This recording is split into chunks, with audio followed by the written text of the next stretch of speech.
Good evening, everyone, and welcome to the Marine Corps League Scuttlebutt session. We do this once a month with a different topic of discussion. This month we are recognizing Memorial Day. May contains Memorial Day, and when we think of Memorial Day, we remember our brothers and sisters that came before us and those that are in national cemeteries and personal private cemeteries all over the world. And I won't say the country because they're everywhere. We chose this topic of discussion because nobody wants to talk about it. It's a very uncomfortable conversation, but we all die. I hate to sound so brash, but there's going to be a time where it's your turn, your spouse's turn, your children, your mom, your dad. We're all going to go sometime. Are you prepared for that?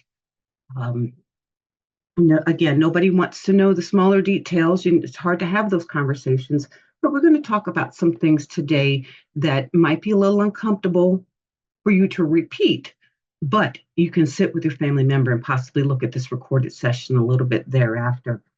Before we start with our guest speaker, who's going to be talking us through some of the things that he's going to share with us from his knowledge, I always take a moment to recognize my National Commandant, Warren Griffith, and I'd like to ask him to say a few opening words. Go ahead, sir. Hi, Victoria. Thank you once again for hosting Scuttlebutt. Jim, a very timely topic for all.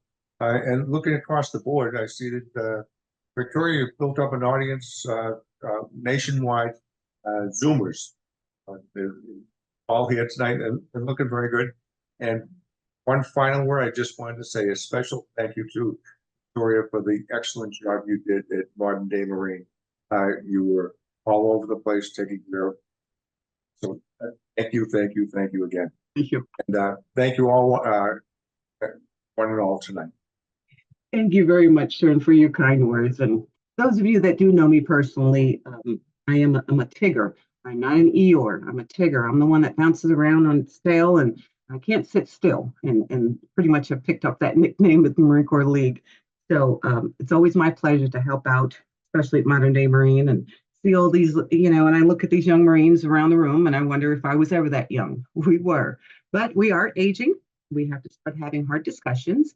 And with that being said, it's going to be about a 15 to 20-minute presentation that our guest speaker, James Ulinski, will be discussing. He's a member of the Marine Corps League here in Pennsylvania, and he gave this presentation at one of our department quarterly meetings, and it blew my mind. Things you don't think about. He's going to talk about some of those things. And please save your questions and answers till the end. He might answer it somewhere in his narrative, but again, that comes back to having a pen and paper ready. So please jot down your notes, jot down your questions, and towards the end, I will start calling for people to virtually raise their hand. Thank you very much for all being here. We have 33 on board, plenty of room, plenty of seating, so get on those text messages as we start this discussion. James Ulinski, the floor is yours. Thank you very much for being with us tonight. Go ahead. Thank you for the time to be here tonight for our MCL Scuttlebutt. And the presentation, when I first started doing this a couple of years ago, I decided to call it What If? Because that's the big question. And I'm one of those people who didn't do anything until about 2.5 years to take care of my spouse. My wife and I will be married 55 years in August. I met her while I was in Vietnam. I love her. She loves me. And at some point in time, I'm going to die. If not before her, then after her. But if I die before her, I want to make sure she's taken care of to the best of my ability. That didn't dawn on me until much later in my life. I just assumed that, it would be taken care of. And then I started going to help veteran spouses who had lost their spouse due to a death. And I realized how important it was to start getting prepared. So I hope and I believe you will have some good information tonight to begin the planning process, or perhaps if you've begun a planning process, make it better. That will accommodate you and your spouse and family. Now, as Victoria mentioned, it's always good to write notes, and there's times when you should write notes. But I have also included in my 11-page email, if you're If you want it, that'll be available to you. Victoria, you want me to give you that email address? It's Ulinski, ULINSKI 705 at gmail.com. And again, that's ULINSKI 705 at gmail.com. I'm going to And interrupt you for 1 second. Just want to make sure it's not, is it 705 or 705? 705. Thank you. I Seven, put it in the yeah, chat. It's in the chat. Thank you. Thank you. So I entitled it, What If? Because what if I died today, tonight? My father died in his sleep while watching our 2-year-old son. That could happen to any of us. Next week, are we prepared to make it as easy as possible for our spouse if something happens to us? And the biggest thing is you need to feel comfortable. You need to sit down with your spouse and sometimes the family and tell them what your plans are. People are reluctant, especially siblings, to have you talk about death, especially when you're talking about your death. But these are conversations you have to have. I talked to a woman recently when I did a presentation. She said, you know, Jim, I've been married 22 years. My husband didn't know I wanted cremated until after I talked with him. You need to start that conversation. Will they know what needs to be, what you want to have done? Will they know, very important, where the important information is to make their hurt a little less traumatic? Because there's going to be pain, there's going to be grieving, but can you reduce the anxiety by having these things already mapped out and taken care of? And I'll talk about that tonight. Sadly, what happens, and I've seen this too often, is when we leave our loved one, we leave them with a trauma of our death, and then also with the anxiety of, where's the DD-214? Where's whatever? Where's the insurance policies? Who do I call? What do I need to do? Even when I was helping one of the spouses of one of my very good veteran friends not too long ago, and he was a real organized veteran. His wife called me and said, Jim, so-and-so, I don't even know where the DD-214 is. I don't have any idea where these things are. So obviously, we were able to step in and help her in this case. But why go through that anxiety when you could simply have it mapped out in advance? Now, the funeral homes, the VA, the DAV, they all have books that are available to you. They're wonderful. I've read through a number of them. Advanced planning, questions and answers, death benefits, DAV. The VA has those same books available to you. That's a good starting point. If you don't already have information, establish a contact with a funeral home. However, what I see happening is people aren't reading the material. They get the book, they put it aside and never look at it. And then it's too late.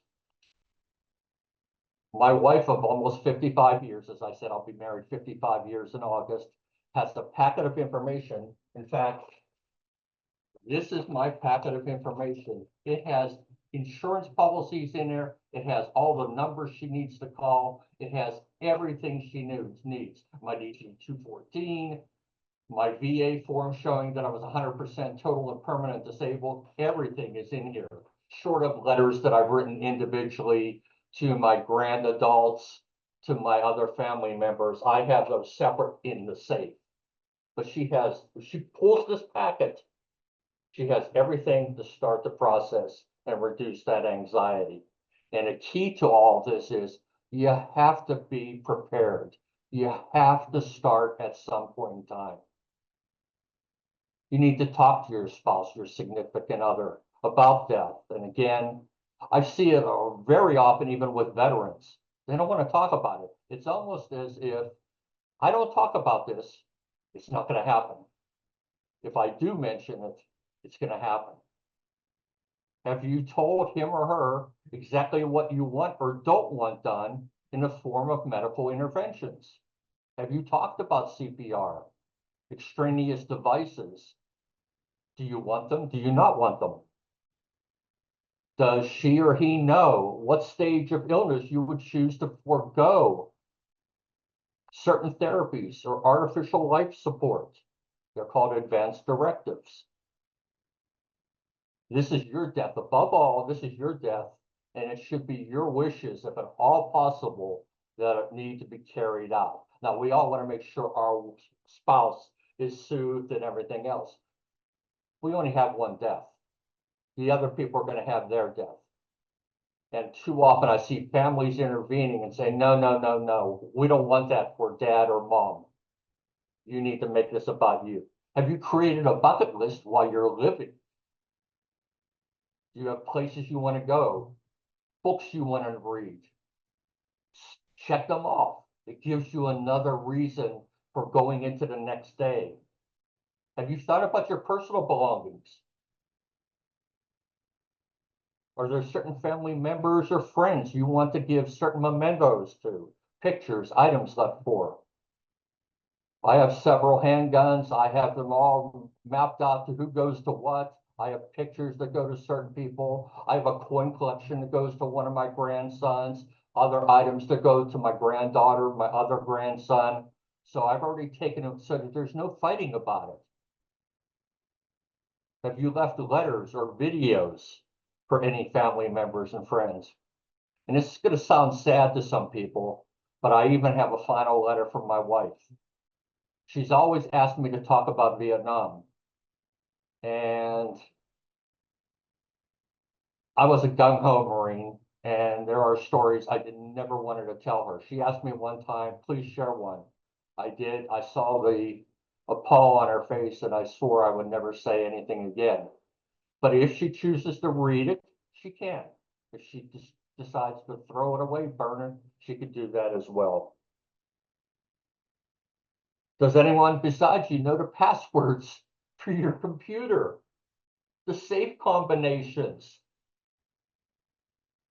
My red book, both for your information, my two sons and my wife know where my packet is for her.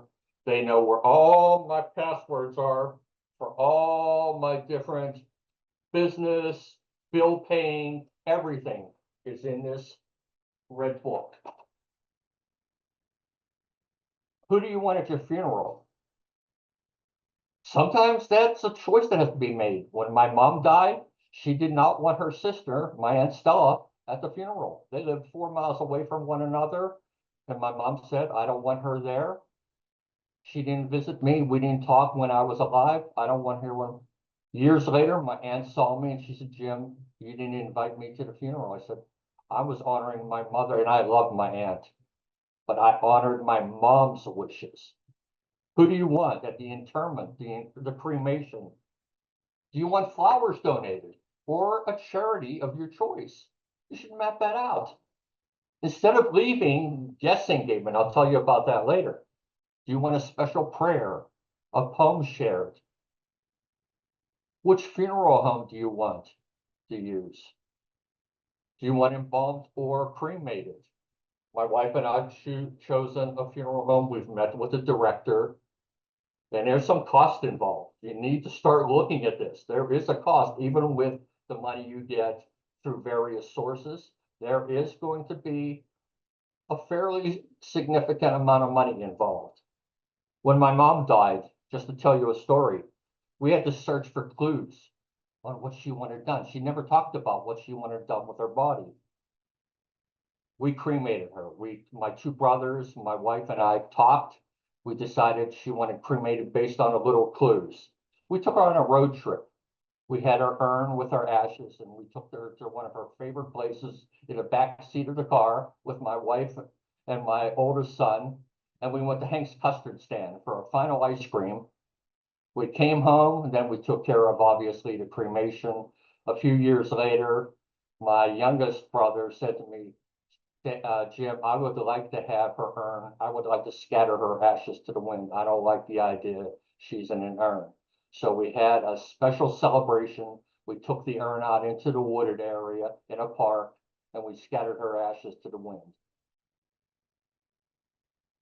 Here's another story. While going through my mom's possessions, looking for pictures, my smart wife says, Jim, your mom did not believe in banks.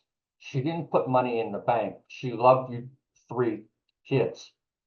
We found several $1,000s sewn into her smocks from when she worked at Allegheny General. She sewed the money into her smocks. Had it not been for my wife, we would have handed those clothing over to someone else. You just never know. But again, she was in the era of the Great Depression, and they lost money. What type of casket, box, or urn? You can have very cheap urns that are very nice looking that don't cost a lot of money, or you can have extravagant ones. There are other things possible. You could have the ashes scattered. There are now more natural funerals where they don't. I'm trying to think of the word, but they bury the person naturally and let the earth take the person without a box or casket. Some places allow that. Years ago, I told my 2 sons I wanted to become part of the coral reef because yes, you could be turned into a part of the coral reef. Anything's possible today. And my 2 sons asked me, Dad, how are we going to visit you? And I said, well, you'd have to rent scuba gear. I've since changed my mind. I no longer want to do that. Do you want a celebration of life? I want a celebration of life. Do you want a wake? Do you want a memorial service? Or do you want something else? Did you prepay for the funeral, the cremation expenses?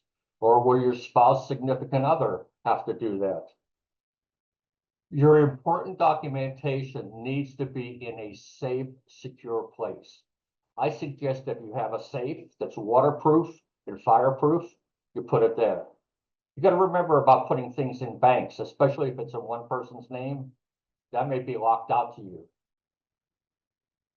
So this can include your birth certificate, social security, all of these other things that you have. I have 2 safes for important information, and I have my gun safe. If you don't have a will, which is a legal document, you really should work on one with the attorney. Without one, the state's going to decide how your assets will be divided. You should also have an executor in order to, who will be responsible for carrying out your wishes. And you can identify a POA, power of attorney, to make the decisions on your behalf. This can be for financial, health, or both. We are the legal guardians for a 64-year-old woman who we've taken care of. We've been her person to make sure she gets proper health care. We're not responsible for finances. Unfortunately, she is now about to go into either hospice or palliative care because her health has declined. We have the power to do that as her legal guardians. If you haven't purchased life insurance, you should get it as soon as you can, because the older you get, I'm going to tell you, the price goes up significantly. Talk to a funeral director. Let them know you're a veteran. If you are one, they provide lots of good information for you. Burial honors, all those things. Do you have your digital assets taken care of? That's your social media accounts, your domain names, online banking, financial accounts, investment accounts, email accounts, photos, all those things in the cloud. Are they taken care of? When we die, the funeral director needs to be noticed ASAP. If you're a disabled veteran at 100% total and permanent, like I am, your spouse can be entitled to monthly compensation. And currently, this goes up a little bit every year. It's $1,612.75 as of December 1st of last year. Make sure your significant other, your spouse, knows how to contact the doctor or the coroner who pronounced death. Because believe it or not, he or she, the spouse, can actually get a death certificate changed Only the spouse or significant other can do that. You can't have a friend do it. In one of the cases, we stepped in because the death certificate didn't acknowledge the true cause of the death, we believed, of one of my very, very good friends. So we had his spouse contact the coroner and tell him all the issues he had that were rated disability or injuries. He reviewed the case. He reversed the death certificate. She now gets that $1,600 and some a month. Now that's important for a lot of people because my wife, if I die and she doesn't get anything additional, she has to live on Social Security. That makes a significant difference if you're able to do that. And again, it could be the cause of death could be directly or indirectly as a cause of a presumptive or an illness or disease that's rated. If you have 100% already, I have 3 or 4 additional issues that are covered in rating by the VA. I don't need to apply for them. I already have 100%. So, but I make sure they're in my chart. Because if I die as a result of one of those and it's not in my chart, nothing's going to happen. I strongly suggest you have someone you trust, called a veteran organization of your choice to help. I've asked 2 of our state DAV representatives to help my wife, and I've asked 4 of my DAV friends if they would also come to Linda's aid when I die, because they can help her through the anxiety and everything. One of them is a chapter service officer in addition.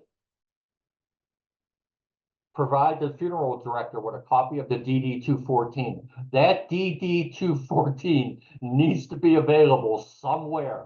I have a copy on record in Chester County because you're able to have them recorded in the county you live in.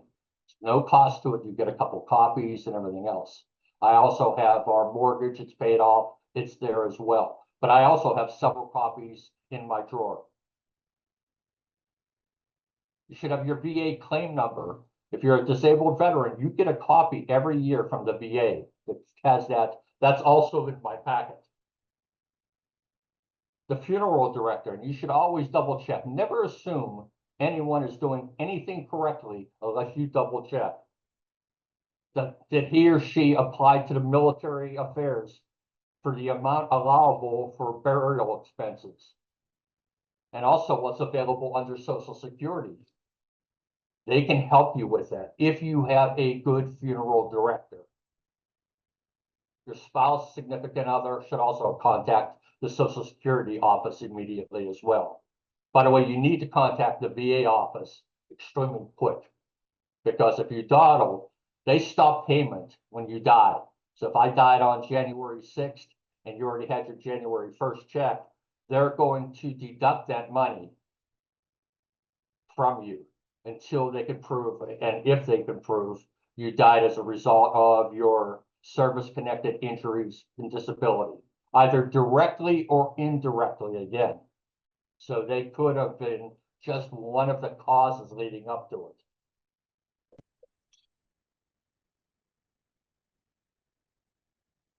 Your county service officer is incredible in most cases that I've dealt with them.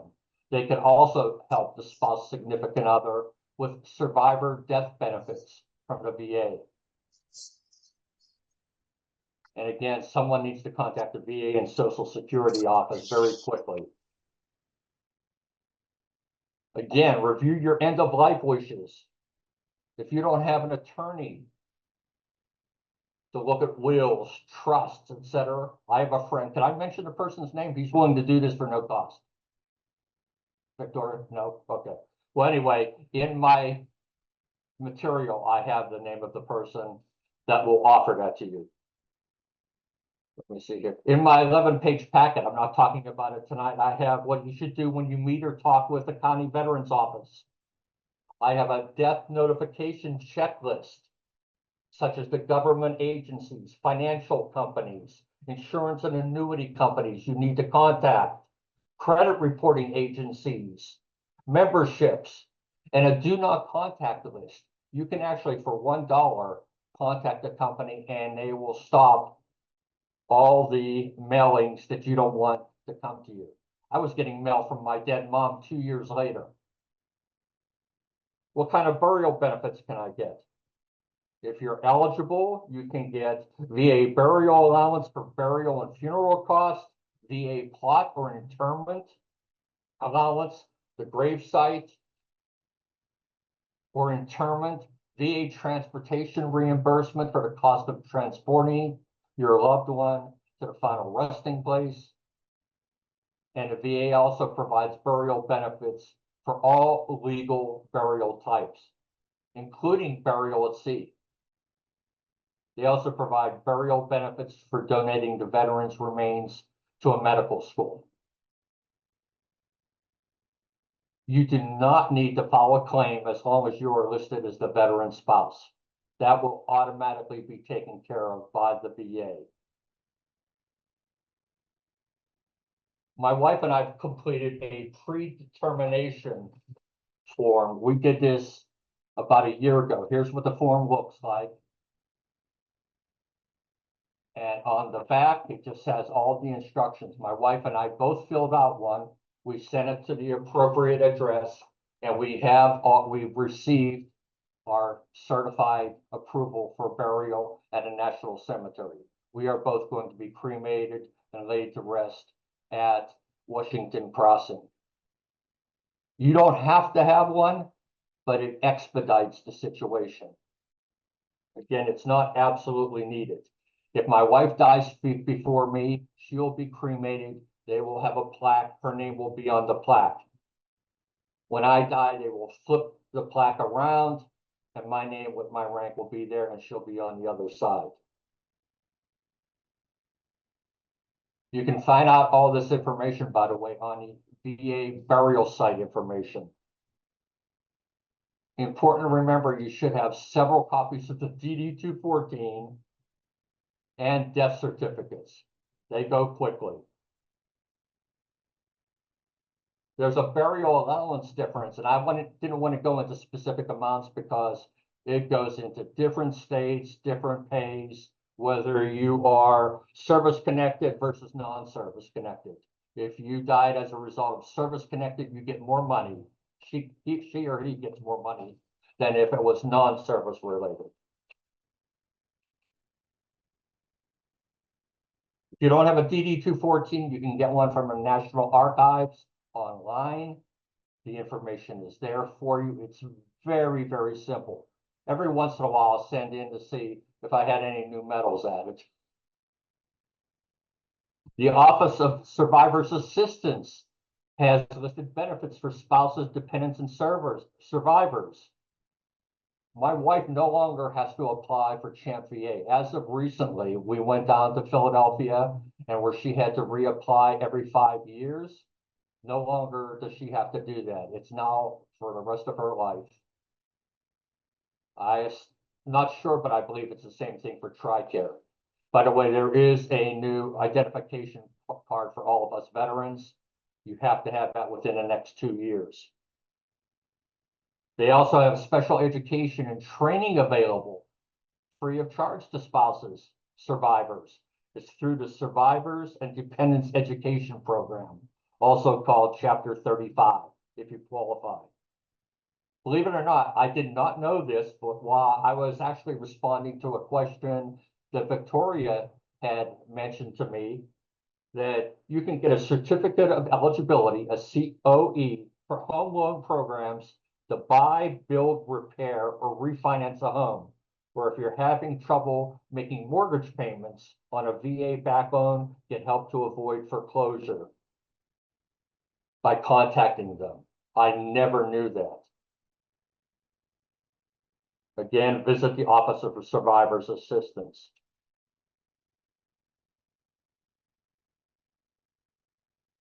One of the questions that was asked was, I'm nearing the end here, what do I do with the stuff my spouse left behind? I've had that come up several times, including equipment. Unfortunately, a lot of equipment, most organizations won't accept wheelchairs unless they're motorized and they're really in good shape. We didn't even store them anymore because it just took up too much space. clothing, all of those things. You can contact different organizations that are out there. If you prefer military organizations or other groups, you can simply donate them to those people. And again, it depends on how long the grieving process is for that spouse or significant other. We all deal with grief differently. My intent today wasn't to be an expert or pose as an expert on pre-planning, but I wanted to do things to hopefully make it less traumatic if you pre-plan to take some of these things into account, to make it a little easier for our spouse, our significant other, and the family. And the more detailed information, again, is on the site that, on the linked site that Victoria has posted there. As always, if you have any questions after tonight, feel free to send me an email, and I'll work hard to try to answer it for you, or try to refer you to someone who's more capable than I am. But I really feel if you follow that information, you will have the necessary information to make it easier for your spouse or significant other if you should die suddenly. Again, I hope the information I shared tonight was valued to you. And now, any questions? All right, that was a lot, and I, like everybody else, I'm sure you didn't write that fast. So remember, in a few days, we'll have this posted to the YouTube channel. All of these question marks that Jim was explaining, asking, hypotheticals, these are all need to be addressed. Some things I'm going to cover, and then before we actually bring it to a Q&A, reminder to raise your hand virtually. You're going to hover across the bottom of that screen. You're going to click reactions. In that selection is a long bar that says raise your hand. That'll give me a little yellow hand, and it'll put you in order for your questions and or comments. This is recorded, and it will go on the YouTube channel after editing. Couple of things I made notes on, I just want to touch on. Make sure that if your loved one is going to be embalmed, that they may or may not have selected their attire. What do they want to wear? Want to wear their wedding dress? Or do they want to wear their uniform? And with that, I'm going to segue and introduce a nonprofit organization that many of you don't know about. I recently found out about. It's called the Dover Detail, DOVER Detail, out of Florida. And if you have uniforms to donate, please consider them. Monetary donations are always welcomed. But what they do, no matter what branch of service, they will look up all the awards that service member rated, and they will put together the uniform so that loved one can be buried in their uniform with their full decorations and rank. So please keep them in mind for any monetary donations, or if you have extra uniforms, the dress uniform, of course. Also, something that I did for my mother's 70th birthday is we had a living wake. You hear a lot, why do we all need to get together just because someone died? Consider that. It's a morbid thing to think about, but why should we celebrate life at the end? Consider having a living wake where all of your family and friends get together and share stories.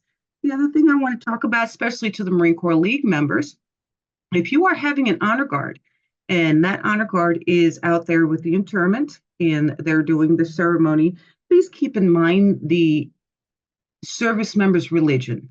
Okay, not everyone is a Christian. Always make sure that you're asking the family or the funeral director what religion they are, and make sure that is considered when you're offering a final prayer or the final salute, for lack of better words. Okay, is that person who's deceased an organ donor? Make sure that those documents are clear. Are you an organ donor? Make sure that is on your driver's license, on your documents, on something, because nobody wants to think about their mom, dad, sister, brother, or family member getting cut up and brought off to different parts of the world, for lack of better words. Make sure that you have answered those questions prior to you leaving this beautiful earth. Okay, the predetermined burials information, I'm just going to share my screen for one moment because I did pull it up. What did I do with it? Oh, well, crap if I know. I said crap. Yes, I did. All right, there you go. Burials and memorials. Okay, I hope you can all see my screen right here. Apply for pre-need burial eligibility. That is at choose.va.gov. So please, please, please take a look at that, tinker around a little bit.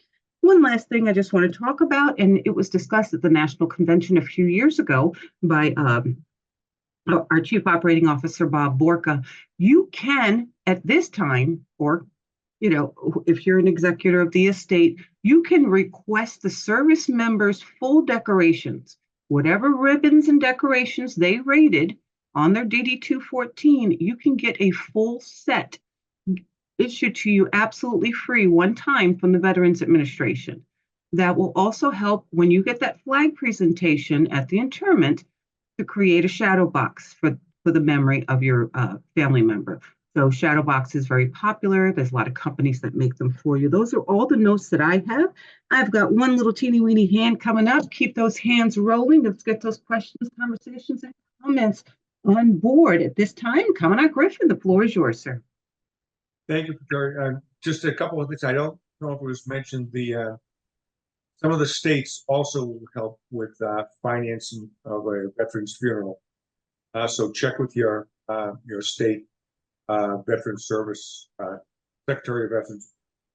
I know I'm from Massachusetts, they do allow a certain amount of money to go to it.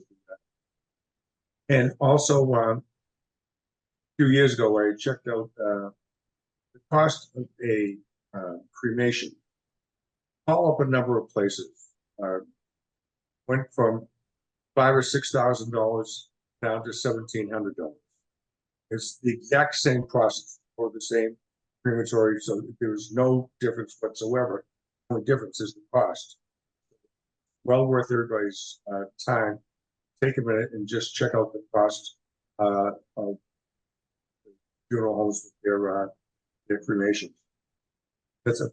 Thank you very much. Thank you. Great point, sir. Thank you so much for sharing that. I did put the Dover detail, the correct spelling down in the chat. I actually reached out to them via Facebook. I'm not sure what their website is. I can probably look that up if you reach out to me at publicrelations@mcleague.org.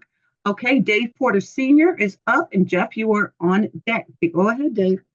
Well, thank you, Jim, for doing that. You included an awful lot, and I know there's an awful lot that's involved with this because just recently I had gone to the Veteran Service Officer for a number of different things. And for all that you said tonight, I mean, I'm going to request to have your 11-page document. The thing is, I don't know if any of you have gone to them, but the Veteran Service Officer of your county or your town, they're the ones who go ahead and see them ahead of time because you can sit and talk with them and they'll take their time explaining all this because there's so many ands, ifs, or buts that's involved with this. Because if you do one thing, you get this. If you do one thing else, you get something else. It's just so much there is involved in this that can be done ahead of time. Like you said, the DD 214, I mean, that's been for the rest of our lives. That's the ace in the hole for everything. But there's so many other things that are out there that we're not even aware of. And like you said, as far as spouses, depending on what you have for your percentage or whatever, there's so many different benefits for the spouses. If they do this, they can get so much. If they do that, they can get so much more. So, Jim, thank you. There is a lot of stuff out there. I always used to tell people that I knew some people that always put the fun in funeral, but I mean, it isn't really a bad subject to talk about because we're all going there. My wife and I, we already had a plot. We had a plot a long time ago. We're staying in Boston, Griff, so don't worry about it. But again, it's something that you got to do it now before it's too late because it's just so involved and so many things to do. And everything that you're just saving your whole family and everybody else grief and aggravation. Yeah, they don't need that. They need time to mourn. Absolutely. Thank you, Dave. You brought up great topics. Everybody should be taking notes. Great stuff there, Senior. A question came into the chat before I call on you, Jeff, and I want to answer it publicly on this recorded video. who does the funeral director or the family member request the burial honors? Okay, that should come from the funeral director. They should be reaching out to whatever branch of service the service member served in. Always follow up. Sometimes that's one of those little check marks, especially if they're not very familiar with a veteran's interment, that gets overlooked. So once you sit down for that first time, yeah, you might want to make that secondary phone call just to make sure and say, hey, don't forget, we need that interment and we need those honors.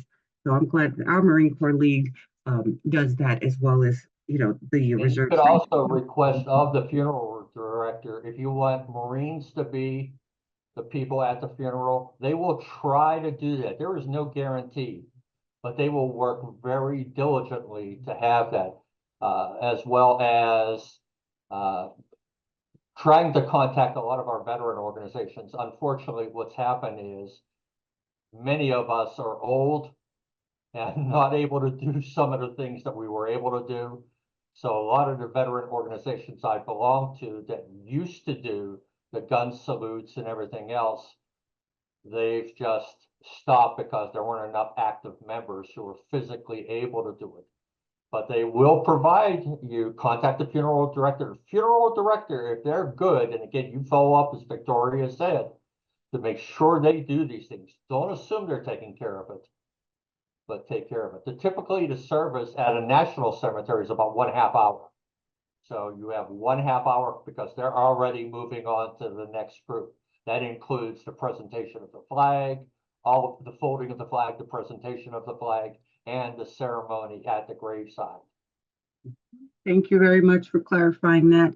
I will put in a plug real quick for those civilians and volunteers and wonderful Patriots family members that are on this Zoom meeting.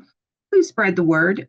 As Jim pointed out, some of our veterans are aging, and we will always take associate members on board to help us with our honor guards. So, that's my little plug on this recording session. So reach out to us at tribe@mcleague.org. Yes, Jim? One other thing is, I believe I'm not sure if it's the county or the state. I believe it's certain counties. Every year or every so many years, there are bodies that were not identified by, as they are veterans, but no one came to bury them. They will actually take them to a cemetery, national cemetery, and have their remains buried. I've accompanied a number of those, as many as 6 or 7 in a day. So we said we're not going to leave people behind, leave veterans behind. We shouldn't. We don't. Thank you very much. 2 more questions coming up. Jeff, you are up. Kathleen, you're on deck. Go ahead, Jeff. Long-time listener, first-time caller, Victoria. Welcome. Had to get that in there. So, hey, one thing that I did as the Commandant of the Marine Corps League, where I'm at my detachment, is I actually made a form to give to every single member of my detachment to say what you want done after you pass away as a Marine Corps League member, who you want to present the flag, who you want to present the shells, who you want in the firing squad. Do you want us to carry your casket? Anything special you want said to your significant other? Stuff like that on a form to have them fill out and give back to the detachment. So that way the detachment knows, because we had a gentleman pass away after a rift in the detachment. After this one guy passed away, somebody else shows up, says, well, he was my best friend. I'm going to do the cemetery or do the funeral. No, we had a form all set up. This is what he wanted. Upset him, but we wanted to do what the person asked us to do. That's the only way you're ever going to do it. Have it in writing. If anybody needs it, I'll put my email address out there. You can email me and I will send it to anybody. Jim, thank you so much for this. I sent you an email. Please send me the information. Can you Will verbalize do. your email address, please? I'll put it in the chat.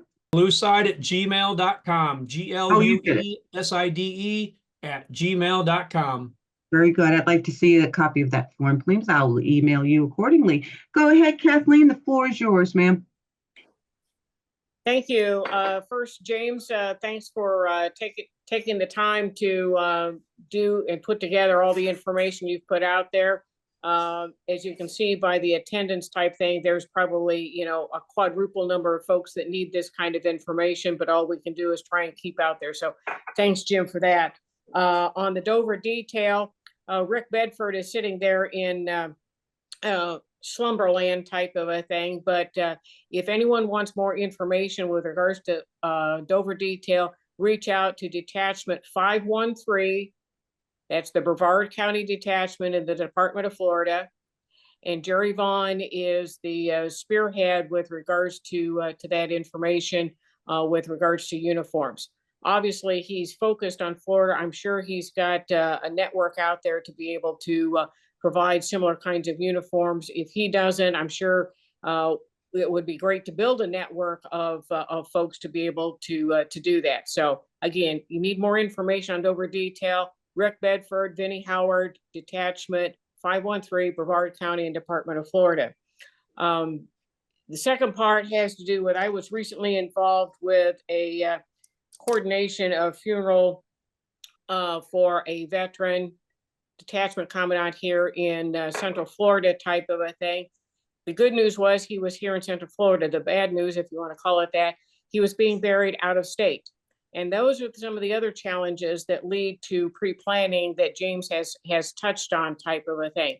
Unfortunately, his children who were left, if you will, to try and make the arrangements had little to know about what his involvement was with, in particular, the Marine Corps League, but to some extent, the Marine Corps, which made things a bit challenging.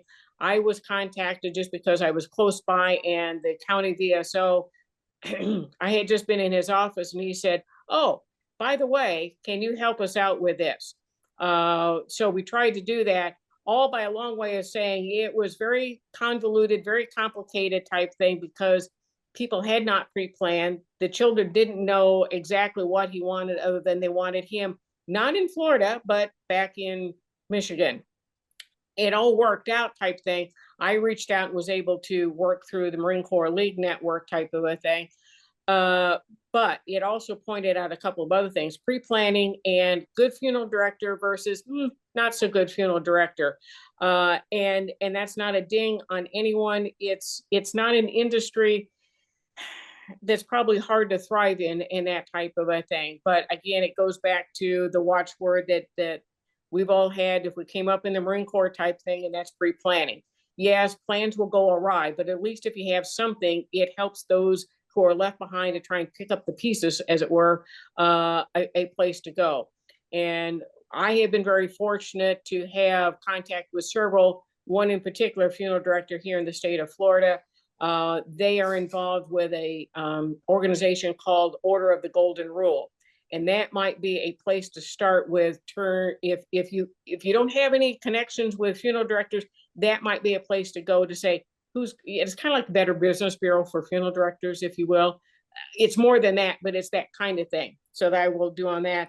And on the unclaimed veterans remains, we here I'm in Marion County in Florida. I'm sure there's several other counties that do similar types of things, where at least on a quarterly basis, there is a reading of names that is done. Secondly, then unclaimed, the county has a contract with a funeral home, and they prepare the cremains for, it may not be homeless. Sometimes we label it homeless. They may be simply unclaimed, and things happen in people's lives. We won't go there, doesn't matter type thing. If they've been vetted as a veteran and the funeral home has that information, then the Marion County Veterans Council will work to make sure that a rendering of military honors is done, if you will, one way or another. Sometimes we'll do it here locally. Sometimes they'll do it when the person goes down to Florida National at Bushnell. Again, James, thank you for taking your time and effort and putting all this together. Just like has been said on there, there's so much information that's out there. It's not a comfortable conversation to have, but oh my goodness, you don't know. We all assume we're going to outlive our spouse. Don't assume. Make sure that, I had a neighbor, her husband just passed type of a thing. He kept saying, passwords. She didn't even know how to turn on their computer. And so now she's sort of left. Fortunately, she has a son and daughter-in-law who can help her out with this. Point being is that he can say, I'm going to get better. Don't avoid that conversation. Somehow or another, we've got to reach our members out there to sort of say, unfortunately, none of us are getting out of this alive. We've heard that conversation before, and we all tend to chuckle and chortle when it comes to that. But guess what? When the proverbial push comes to shove type of a thing, it's somebody other than you that's going to have to deal with your stuff. And better that you have your stuff ideally in one sock, or at least in a couple of socks, so it's not so hard on them. They're already going through bad things and what have you. So I will be quiet. I see Rick is right behind me, so he's going to correct anything I said incorrectly with regards to that type of a thing. So thanks again, folks. I think this is an excellent conversation. Thank you. Thank you. And at least if we put it in separate socks, at least put it in the same drawer, right? Yeah. Thank you so much, Kathleen. All right, Rick Bedford. So just a point of clarification from my esteemed colleague who just spoke, Jerry Vaughn, the operator of Dover Detail, actually transferred to the Oviedo, Florida detachment. That's detachment 64. And it's much closer to where he lives, and it just made more sense for him to move over there. However, that said, if anyone, I've done some matchmaking, with Jerry's organization and, people needing his services. So I'm happy to be the middleman. But again, if anyone knows those folks over there, Luis Cambal or John Janae, and I think Mike Segura, they run that detachment, and Jerry's a member of that detachment. Just a point of clarification. All right, thank you. I got a Dover attachment 64. Please don't pay any attention to my misspelled words. My little fingers are going faster than my brain is. So yeah, Jerry Vaughn, you can, again, I found him on Facebook. We did have in the chat also his website. Thank you for Jeff for sharing that. So we're going to wind it up with one more question. Then usually when I stop the recording, we do have some social time afterwards. So feel free to stick around and ask anything you'd like offline. But at this time, we're going to close it out with the last question, and that is going to be Chris Burns. Come on in. Yes, ma'am. I just want to add on to what was said about prepaying funeral expenses as an option. My wife and her family have prepaid their expenses, and those prices are locked in at the time that they purchased them, which was I'm not even sure when that was. It was before we got married. Then when my father-in-law passed away, the only thing that was not guaranteed was the digging in the grave, and we had to pay the difference of that. So obviously the expenses are going to rise. That's inevitable. So if you're able to do that, I mean, obviously death is a morbid thing to talk about, and like it was said before, no one likes to talk about, but if you can do it, do it. That's all I have. That's a good point. That's something that was not mentioned by anyone. That's a very good point. Thank you for sharing that final note. Okay, again, we're going to stick around a little bit after the recording. If you have any offline questions you'd like to discuss or anything, tell us where your favorite fishing hole is. Social time after the recorded session. Again, my name is Victoria McCoy. This is my second to the last Zoom as your public relations chairperson. I've enjoyed what I've done over the years, and our next one is scheduled for June 11th, which is always the second Tuesday of the month, June 11th at 1900. And the topic of discussion will be convention. What do we pack? Where do we stand? Who's allowed to go? What's a delegate? What does that mean? We're going to talk a little bit about, especially your first timers. If you have anyone in your detachments attending convention for the first time at a national level, please invite them along. I'll have that details out not only to the Board of Trustees, but I always share it on Facebook as well. Thank you all for being here tonight. We had topped out at almost 40 people. Share the word. I'm going to say these words. They're going to hurt, but this is the truth. We're all going to die. Nobody wants to say those words, but we're all going to die. So please, please, please share this information, pre-plan as much as possible so that our family can have happy memories and not high stress. Thank you all for attending. Again, Victoria McCoy and Marine Corps League Scuttlebutt session. And as always, good night, Chesty, wherever you are. Semper Fidelis.